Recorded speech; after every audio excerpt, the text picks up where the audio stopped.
फेरू दिल के ई बगिया अब कबो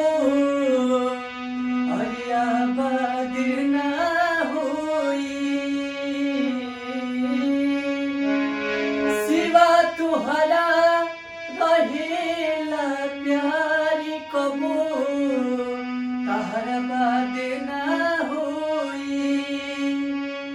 जान के सब खत्म भइल ना बुझ पैनी इशारा होई प्यार ना दोबारा प्यार ना दोबारा।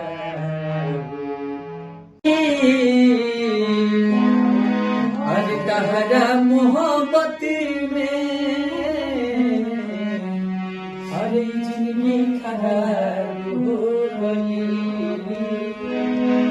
याद में जब जब रोईला तन्हा तड़प के रोईला बढ़ेला बेकरारी तो अरे दारू पी के सोईला।